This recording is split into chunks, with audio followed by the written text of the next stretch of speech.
2025년 가을, 스웨덴 할리모는 현대 문학의 가장 집요하고 타협 없는 목소리, 헝가리의 거장 라슬로 크러스노호르커이를 노벨 문학상 수상자로 선정했습니다. 할리모는 그의 수많은 걸작 중에서도 특히 1989년에 발표된 소설 저항의 멜랑콜리를 언급했습니다. 인간 사회의 질서가 붕괴되는 과정을 집요하고 묵시록적인 문체로 그려내 우리 시대의 근원적 불안과 실존적 공포를 가장 정확하게 포착한 작가라고 찬사를 보냈습니다. 이 결정은 단순히 한 작가의 문학적 성취를 기리는 것을 넘어섭니다. 혼돈과 비이성이 다시 세계를 위협하는 오늘날, 그의 문학이 지닌 예언자적 통찰력에 대한 뒤늦지만 필연적인 인정이라 할 수 있습니다. 저항의 멜랑콜리는 단순한 소설이 아닙니다. 이것은 문장으로 구현된 하나의 거대한 장송곡입니다. 또한 질서의 시체가 썩어가는 냄새가 진동하는 세계에 대한 정밀한 부검 보고서이기도 합니다. 크러스노호르커이는 이 작품을 통해 우리에게 묻습니다. 문명이라는 얇은 얼음판 아래에서 거대한 혼돈의 그림자가 꿈틀거릴 때 인간은 무엇으로 저항할 수 있는가? 그리고 그 저항의 끝에 남는 것은 왜 깊은 우울뿐인가? 이제 우리는 이 위대한 작품의 심연으로 들어가야 합니다.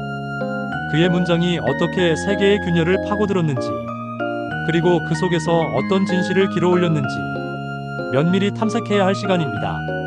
라슬로 크러스노호르커이는 1954년에 태어났습니다. 그는 20세기 후반 헝가리의 암울한 정치적 풍경 속에서 자신만의 독창적인 문학 세계를 구축한 작가입니다. 사회주의 체제의 억압과 그 붕괴 이후의 혼란을 직접 겪으며 인간 존재의 연약함과 사회 시스템의 허구성을 날카롭게 파고드는 작품들을 선보였습니다. 그의 문장은 끝없이 이어지는 만연체로 유명합니다. 이는 독자를 인물의 의식과 작품의 질식할 듯한 분위기 속으로 끌어들이는 강력한 장치로 작용합니다.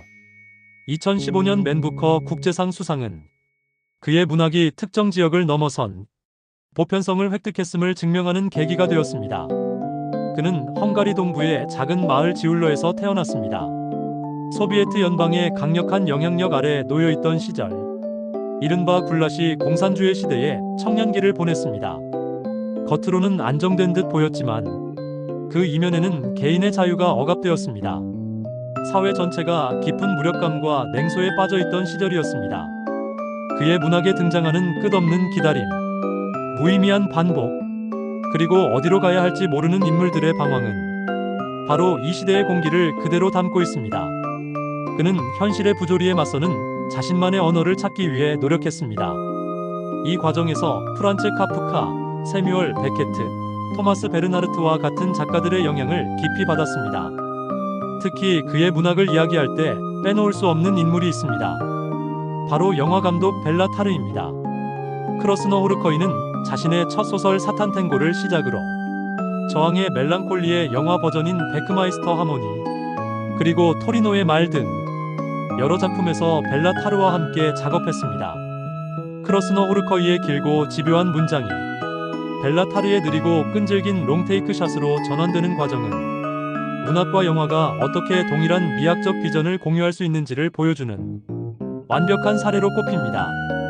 두 거장의 협업은 단순한 각색을 넘어 서로의 예술 세계를 더욱 깊고 풍성하게 만드는 창조적 공명이었습니다. 이제 그의 대표작 저항의 멜랑콜리가 어떻게 탄생했는지 그 구체적인 서사의 심연으로 들어가 보겠습니다. 저항의 멜랑콜리의 이야기는 표면적으로는 아주 단순한 사건에서 출발합니다. 헝가리의 이름 없는 어느 소도시, 차갑고 황량한 겨울의 어느 날, 정체불명의 서커스단이 도착합니다. 이들이 몰고 온 거대한 트레일러 안에는 세상에서 가장 큰 고래의 박제가 들어있습니다.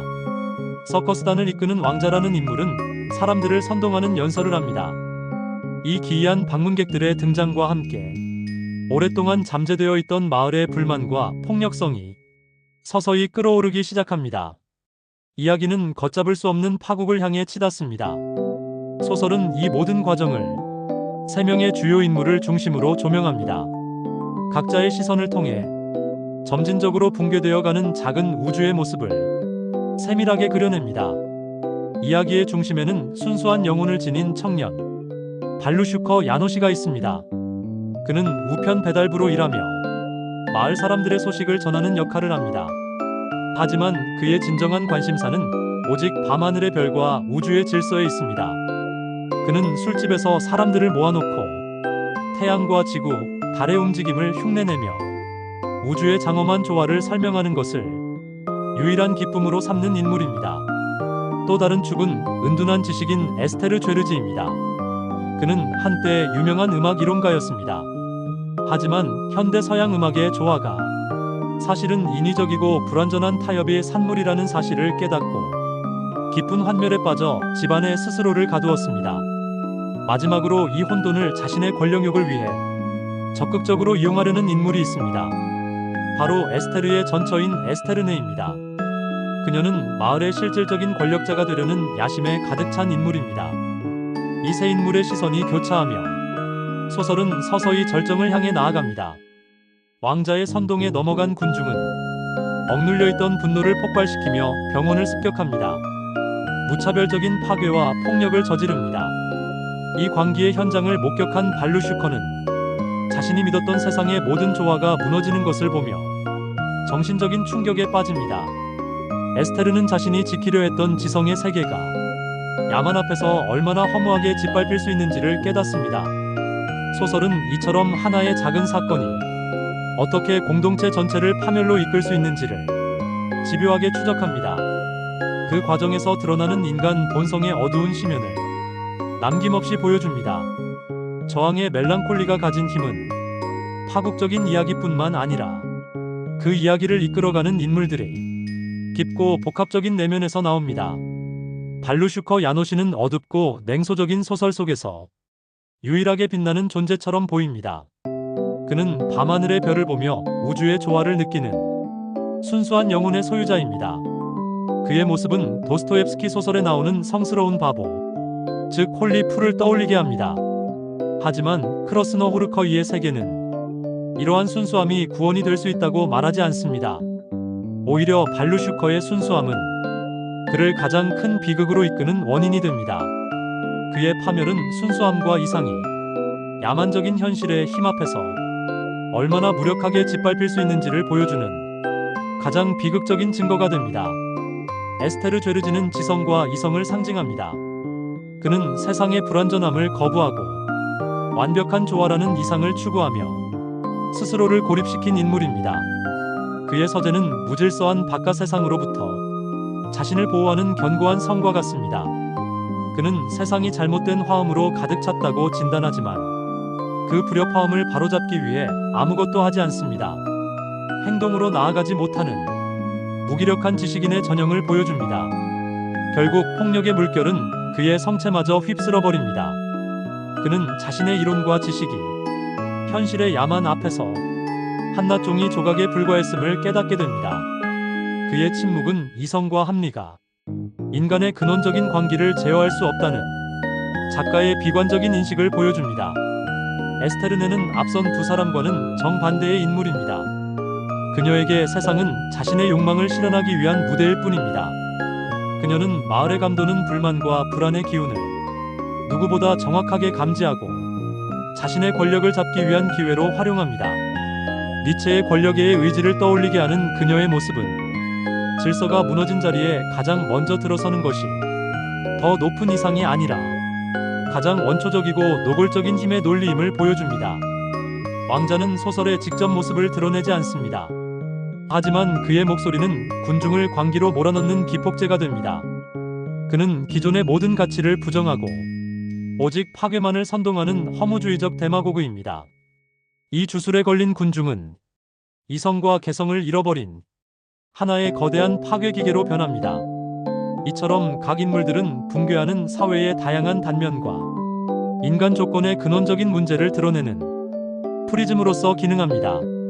저항의 멜랑콜리는 인간 존재와 문명의 근원에 대한 깊은 철학적 질문을 던지는 작품입니다.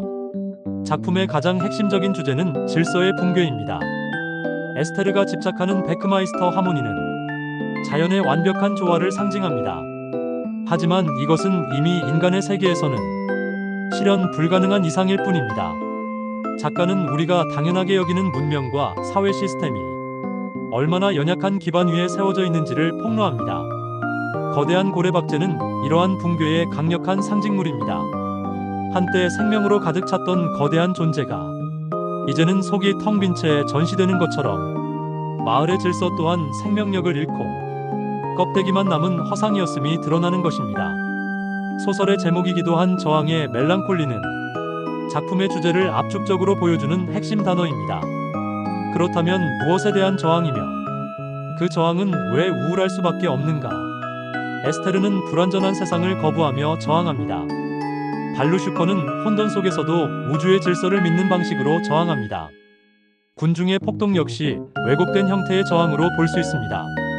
하지만 이 모든 저항은 결국 실패로 돌아갑니다.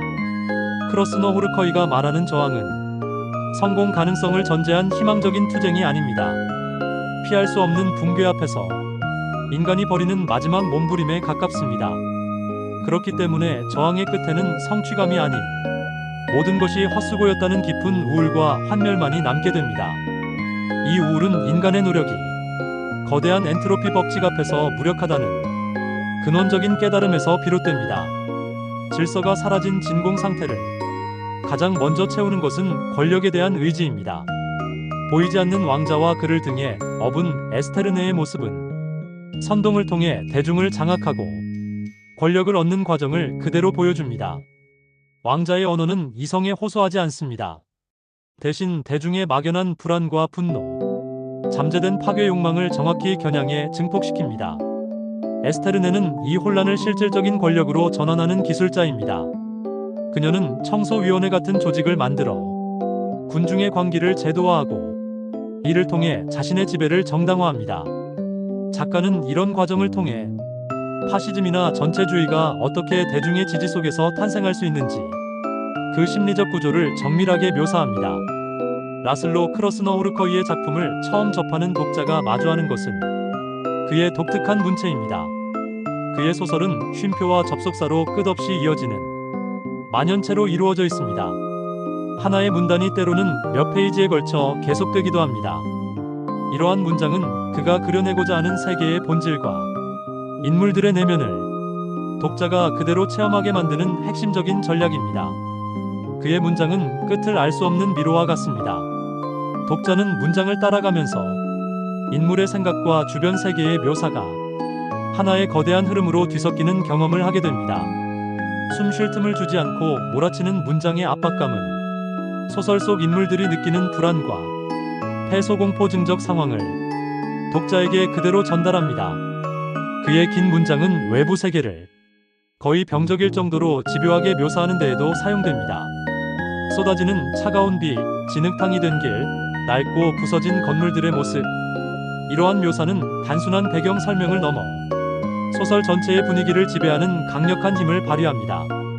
독자는 마치 축축하고 차가운 공기가 피부에 직접 닿는 듯한 감각적 체험을 하게 됩니다.